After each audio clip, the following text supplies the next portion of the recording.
Halo para guru kebanggaan Indonesia. Selamat datang kembali di pelatihan pengoperasian dan implementasi teknologi digital dan sumber daya instruksional dalam pengajaran. Di video bagian kedua ini kita akan membahas mengenai teknologi digital yang sesuai dengan strategi instruksional pembelajaran.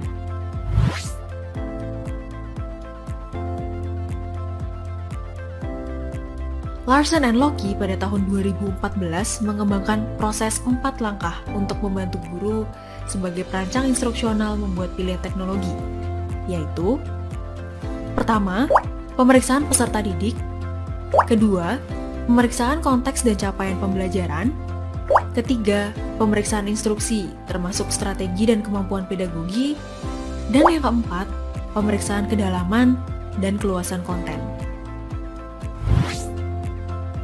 Pemeriksaan peserta didik dapat dilakukan dengan mengetahui profil siswa yang terdiri atas kekuatan, kelemahan, kebutuhan, minat, tujuan, dan gaya belajar siswa. Pilihlah teknologi yang sesuai dengan profil siswa. Misalnya, media dalam bentuk video pembelajaran akan mendukung inteligensi siswa visual dan auditori. Setelah mengetahui profil siswa, kita bisa memeriksa konteks dan capaian pembelajaran yang akan dilaksanakan menggunakan 3 domain dari taksonomi Bloom, yakni domain kognitif, afektif, dan psikomotor. Aspek kognitif merupakan tolak ukur penilaian perkembangan siswa yang mengacu kepada proses berpikir dan kemampuan rasional. Aspek afektif berkaitan dengan emosi seperti penghargaan, nilai, perasaan, semangat, minat, dan sikap terhadap sesuatu hal. Sedangkan aspek psikomotorik adalah domain yang meliputi keterampilan motorik dan kemampuan fisik siswa. Penentuan capaian pembelajaran berdasarkan ketiga aspek ini akan membantu kita mempertimbangkan teknologi apa yang akan dipilih. Langkah selanjutnya ialah memeriksa strategi instruksional, lalu diselaraskan dengan kemampuan pedagogi guru. Ada banyak strategi instruksional yang dapat kita terapkan di kelas.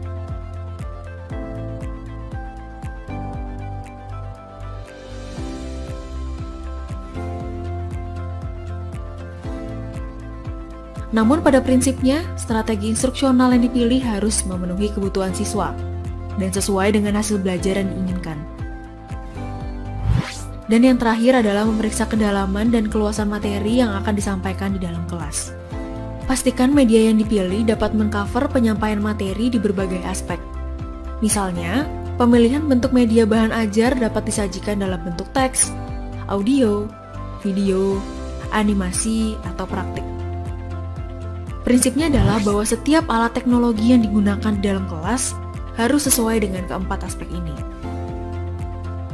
Mari kita bahas lebih lanjut mengenai strategi instruksional yang didukung oleh penggunaan teknologi selain direct instruksional atau instruksi langsung yang telah dibahas dalam contoh tadi. Strategi pembelajaran aktif. Pembelajaran aktif mencakup semua jenis strategi instruksional yang mengharuskan siswa untuk menghafal informasi dan fokus mengembangkan pemahaman konseptual. Kegiatan yang dapat dilakukan ialah berdiskusi, berdebat, menulis, dan berkreasi. Tidak ada batasan untuk pembelajaran aktif, karena kegiatan dapat dilakukan di kelas tatap muka atau daring dan diselesaikan dalam kelompok besar atau kecil atau individu. Jadi kita dapat menggunakan berbagai teknologi untuk menunjang strategi belajar ini, misalnya seperti papan tulis dan kapur, slide presentasi dan proyektor, lembar kerja, ataupun aplikasi Zoom untuk kelas daring. Strategi berikutnya ialah asesmen. Penilaian formatif adalah proses pengecekan pemahaman untuk melihat yang diketahui dan tidak diketahui siswa. Penilaian formatif berlangsung selama instruksi, sementara penilaian sumatif berlangsung setelah instruksi. Kita dapat melakukan penilaian dengan mendapatkan umpan balik, pemeriksaan diri. Biasanya guru akan memberikan kuis sederhana kepada siswa. Anda dapat menggunakan teknologi seperti aplikasi Quizzes atau menggunakan aplikasi Google Form untuk mengadakan post-test kepada siswa. Dengan begitu, siswa menyelesaikan penilaian formatif atau sumatif dan menerima umpan balik dari guru atau sesama siswa lainnya. Lalu ada portofolio elektronik atau e-portfolio, adalah kompilasi pekerjaan siswa dari kursus, praktikum, atau serangkaian pengalaman sukarela. Siswa dapat menggunakan presentasi dengan PowerPoint, proyek audio, video, dan makalah penelitian digital untuk menyajikan portofolio elektronik. Atau juga dapat membuat e-portfolio melalui situs web seperti Google Sites dan WordPress, serta dalam sistem manajemen pembelajaran sekolah atau LMS.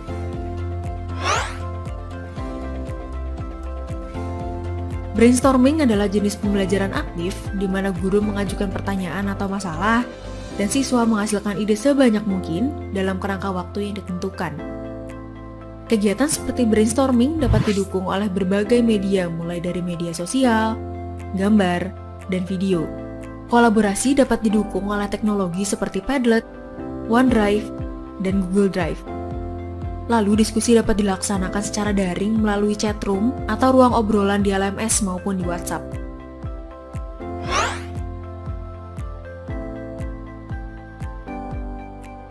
Pemetaan konsep adalah jenis pembelajaran aktif yang memungkinkan siswa untuk memvisualisasikan hubungan antar konsep. Siswa dapat membuat peta konsep dalam bentuk tertulis maupun elektronik. Pemetaan konsep ini dapat didukung oleh teknologi seperti kertas, papan pintar, atau aplikasi pemetaan seperti Jamboard dan Canva.